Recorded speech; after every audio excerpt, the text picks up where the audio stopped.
Então, para começar, né, a nossa aula de hoje, a nossa conversa de hoje, né, hoje nós vamos falar um pouco sobre as diferenças entre os conceitos, né, de jogo e de esporte, tá? Até o momento, né, a gente trabalhou focando aí na parte esportiva, né? Então, a gente trabalhou esportes de invasão, trabalhamos aí alguns esportes de rede, trabalhamos alguns esportes não convencionais, né? Falamos um pouco sobre a questão dos Jogos Olímpicos, né, que em função também da pandemia foram adiados para o ano que vem, né? E a partir da aula de hoje a gente vai mudar o conteúdo, a gente vai falar um pouco sobre a questão dos jogos. Mas antes, né, da gente falar especificamente sobre os jogos, é importante a gente entender as diferenças entre jogos e esportes. Por quê? Popularmente, né, no senso comum, muitas vezes a gente confunde, né? E a gente acaba denominando um determinado esporte como jogo ou jogo como esporte, né? E é importante a gente entender que existem diferenças bem significativas entre esses dois fenômenos, né? Claro que os jogos, eles têm ali subdivisões dentro deles, assim como os esportes, né? A gente tem esportes individuais, esportes coletivos, esportes de invasão, esportes de taco, esportes de raquete, esportes de rede, né? Esportes a motor, mas o fenômeno esportivo, dentro de todas essas categorias, né, ela tem ali algumas regras que precisa obedecer, assim como no fenômeno dos jogos, existem aí também categorias, mas que obedecem a determinadas regras, tá? Então, hoje a gente vai entender aí, e para conseguir separar o conceito, né, e exemplos de jogos, e o conceito e exemplos de esportes, tá? Então, assim, né, abrindo os slides, quais as diferenças entre jogo e esporte, né? É o tema da nossa aula de hoje, é sobre o que a gente vai conversar, tá? Então, acreditem, né, não é a mesma coisa. A gente tem um emoji aí assustado, né? Que o emoji acreditava que jogo e esporte era a mesma coisa, porque sempre a gente, no popular, né? Domingo à tarde, quando a gente senta na frente do sofá, na frente da TV ali, né, no sofá da nossa casa, a gente diz, vou ver o jogo de futebol, né? Então, o emoji aí achava que era tudo a mesma coisa, mas na verdade não, e vocês vão entender aí o porquê que não.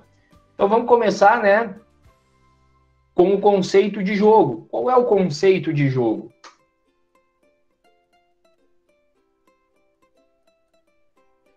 E aí eu trago para vocês, né, uma citação, né, um parágrafo aí de um autor chamado Johan Huizinga, né?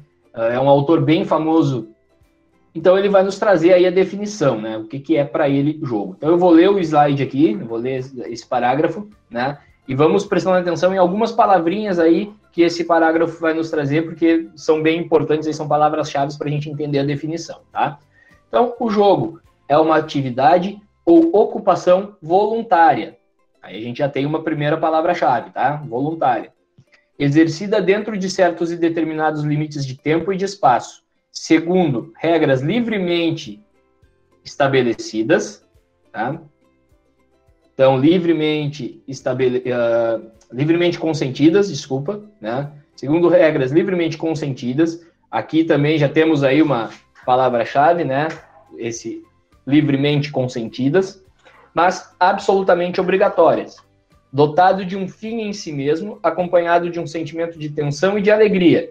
Tá? Aqui a gente já tem um pouco nessa questão de estarmos nos divertindo naquele processo do jogo. E de uma consciência de ser diferente da vida cotidiana. Então, quando a gente fala em tempo, né, em ser diferente da vida cotidiana, a gente vai falar de um elemento, né, de um processo que nós estamos fazendo no nosso tempo livre. Né? Um processo em que a gente está fazendo porque a gente quer, porque a gente sente ali alegria, né? A gente está se divertindo fazendo, né, aquela determinada prática, tá? Então, só para a gente retomar, né? É uma ocupação voluntária.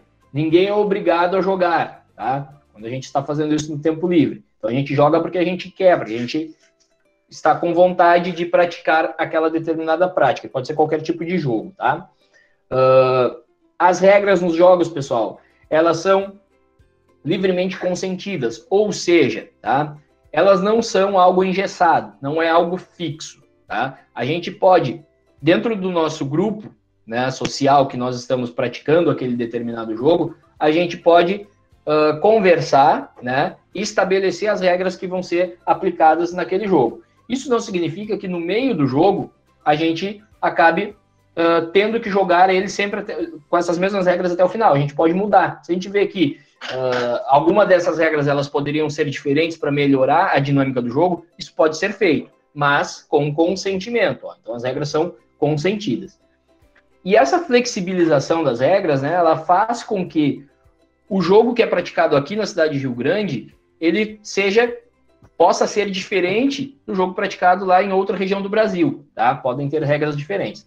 Então eu vou citar um exemplo, né? Eu sempre cito o exemplo do Caçador, que é um jogo que praticamente todo mundo conhece, tá? E aí, em alguns lugares, né, quando joga a bola bate na mão da pessoa, não mata, né? Não queima, independente de como a gente vai chamar o jogo.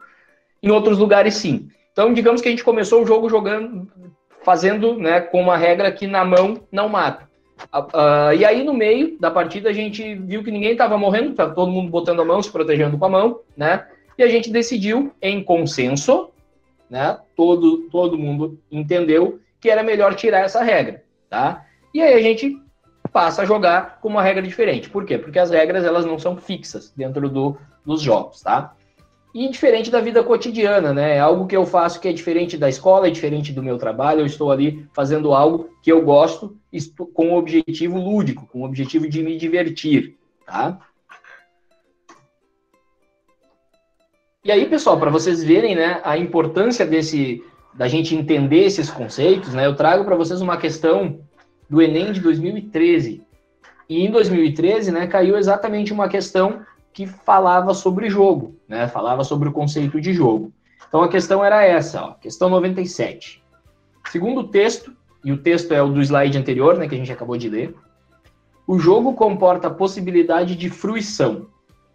Do ponto de vista das práticas corporais, essa fruição se estabelece por meio do, alternativa A, fixação de táticas que define a padronização para maior alcance popular. Competitividade, que impulsiona o interesse pelo sucesso. Refinamento técnico, que gera resultados satisfatórios. Caráter lúdico, que permite experiências inusitadas. Uso tecnológico, a letra E, que amplia as opções de lazer. Se vocês estivessem fazendo a prova lá em 2013, né, qual seria a alternativa que vocês marcariam? A, B, C, D ou E? A letra A, tá? Fixação de táticas que define a padronização para maior alcance popular. A chave dessa alternativa estar errada é aqui, ó, padronização, tá? Como vocês já viram, não existe padronização no jogo. A gente com consentimento, a gente pode mudar as regras e a forma de jogar, tá? Então não tem padronização. A forma como se joga o caçador aqui é uma, a forma como se joga lá no norte do país pode ser outra, tá? Letra B, competitividade que impulsiona o interesse pelo sucesso. Lá naquele texto, né, ele não está trazendo isso para nós, mas uma das características do jogo é que o jogo pode ser competitivo ou não. Então tem jogos competitivos, tem jogos recreativos, tem jogos cooperativos, né? Então não existe, se a gente for pensar, né, nem todo jogo é competitivo. Então a gente não pode entender que a competitividade, né, ela está presente aí dentro, ela até está presente no contexto de jogo, mas não é a única coisa que está presente, tá? Letra C, refinamento técnico que gera resultados satisfatórios. Bueno, refinamento técnico que gera resultados satisfatórios. Eu vou conseguir refinamento técnico, tá? Treinando, trabalhando em cima disso. Então, quando eu falo em refinamento técnico, essa referência aqui, ela se faz mais apropriada lá nos esportes. Por quê? Porque nos esportes, se a gente for pegar os atletas, né, aquilo para ele não é lazer, é uma profissão. Eles treinam de forma bastante efetiva para conseguir esse refinamento técnico, para conseguir os resultados satisfatórios. Nos jogos, a ideia principal, né, é o entretenimento, né? É as sociabilidades que são forjadas ali naquele momento. o resultado, mesmo que seja um jogo competitivo, como caçador, ele não é o mais importante, tá? Então, a alternativa C, ela está incorreta, porque ela faz referência mais aos esportes.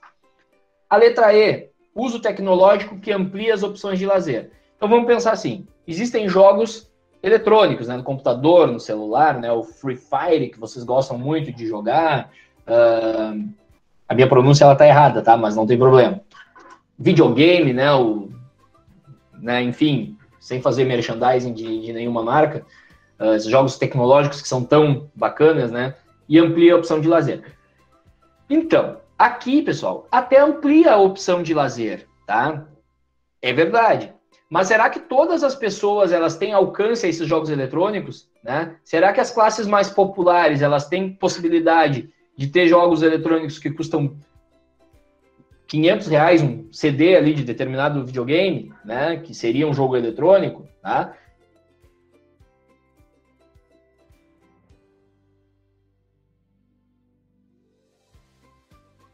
Tá? Então, a E também não é, apesar, né, da gente entender que a tecnologia ela aumenta, né, a opção aí de lazer, mas não é o caso em função do texto do autor. E D, caráter lúdico que permite experiências inusitadas. Então, pessoal, o jogo ele tem, né, a gente precisa linkar jogo com a questão do lúdico, né, do diferente, do cotidiano, com a questão da alegria, né, de estar fazendo algo que gosta, né, da brincadeira, né? Então o jogo ele está mais ligado nessa questão. Então, se vocês fossem fazer o Enem de 2013, se a gente for pegar uma máquina do tempo e voltar lá para fazer o Enem, a resposta correta seria a letra D, caráter lúdico que permite experiências inusitadas, tá?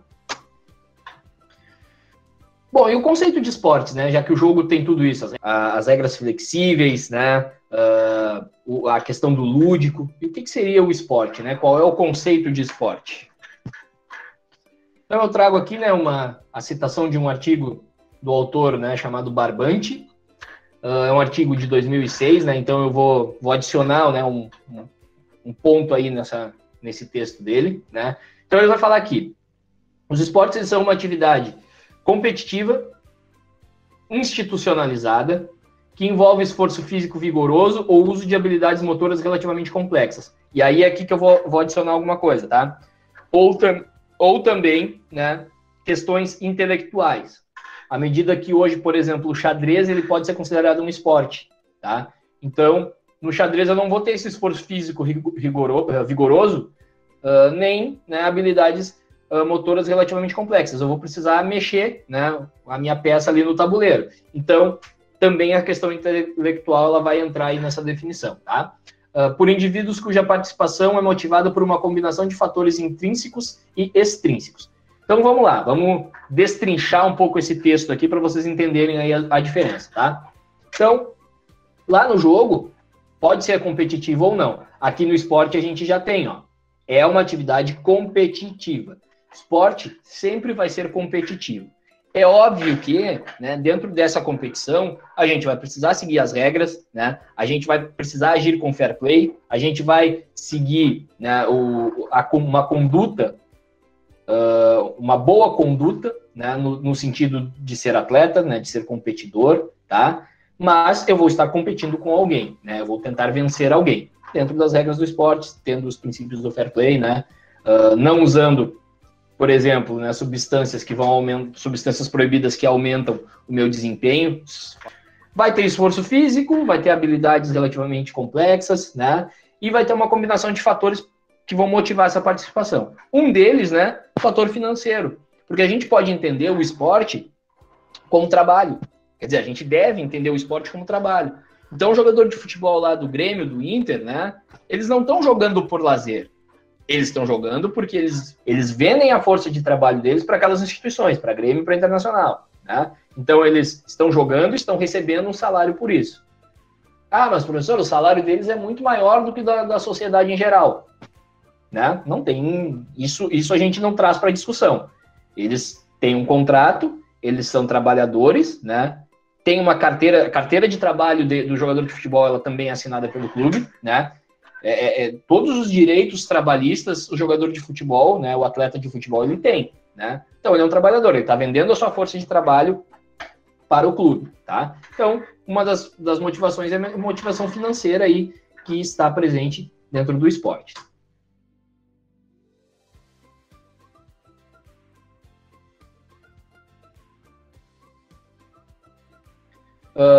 Os jogos, eles podem ser competitivos ou não. Então, a gente tem ali, vou citar o exemplo do Caçador de novo, né? O Caçador é um jogo competitivo, tá?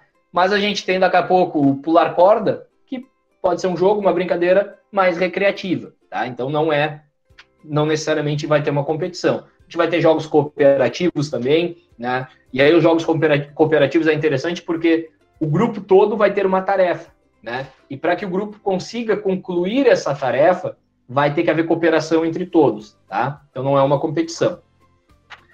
Já os esportes, né, eles são competitivos. Todos eles são competitivos dentro das regras, né, dentro do espírito de fair play, mas vai haver competição. Ninguém vai entrar em campo, ninguém vai pular numa piscina, né, para perder. Ó, fulano, hoje eu vou perder para ti. Não, só vai tentar vencer, né, vai tentar ser competitivo, mas obedecendo todas as regras aí desses esportes, tá?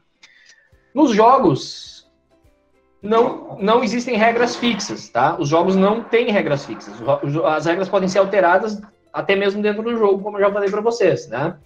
Já nos esportes, essas regras elas são fixas, tá? Então a regra no meio do jogo não vai poder ser alterada nunca.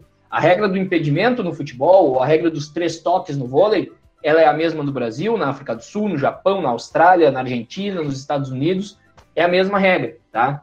Aí, aqui a gente tem a padronização. Lembram da questão lá do jogo, né, do Johan Huizinga, que falava de padronização? Nos jogos a gente não tem, nos esportes a gente tem, tá? E quem é que cria essas regras, né, pessoal? Quem é que discute, quem é que altera uma regra de um esporte? Primeiro que assim, né, eu digo que as regras são fixas, né, mas elas são fixas dentro daquele momento. Então, a instituição, né, que gere o esporte, ela pode em determinado momento alterar uma regra. Só que a partir do momento que ela altera, a regra ela se torna, né, padrão em todo mundo, tá? Ela fica fixa em todo mundo, tá? Não existe mudança em uma região ou em outra, tá? Os jogos, pessoal, não possuem institucionalização. A gente se encontra lá com os nossos amigos, tem uma bola de meia, né, uma bola de borracha, a gente vai jogar um caçador, né? Nós mesmos nos organizamos, nós mesmos nos gerenciamos. Os esportes profissionais, né, eles possuem uma institucionalização e possuem uma hierarquia. Vamos pegar o futebol como exemplo, tá? O futebol gaúcho, quem é que manda no futebol gaúcho? É a Federação Gaúcha de Futebol. Eles organizam os campeonatos, mas acima da Federação Gaúcha a gente tem a Confederação Brasileira de Futebol, que organiza as competições nacionais, né? E que meio que tá acima da Federação Gaúcha.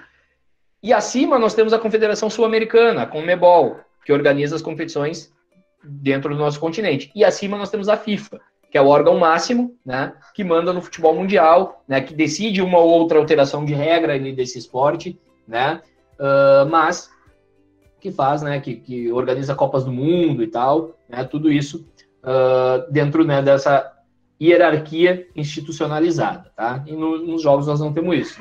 Não existe Confederação Brasileira de Caçador, tá? Caçador é um jogo, então não tem federações. Nos jogos, pessoal, também não existe a influência direta do capital. A gente precisa simplesmente, né, estar ali querendo praticar determinado jogo, né, e nós vamos jogar. Não existe a obrigatoriedade de uniformes, né, nem de uma bola específica, de material específico, não. A ideia ali é o lúdico, é o entretenimento, tá? Já nos esportes, a gente tem a influência direta do capital, né? Então, primeira coisa, né? Os trabalhadores do esporte, né? Os atletas, os staffs dos atletas, as pessoas que trabalham nos bastidores, né? De um esporte, né? Se a gente for pegar o futebol de novo como exemplo, um clube de futebol ele não é feito só por jogadores e por comissão técnica, né? Dentro do clube tem rouparia, tem pessoas que lavam os uniformes, né? Se a gente for falar sobre clubes pequenos, assim, né? De clubes de pequeno porte, né?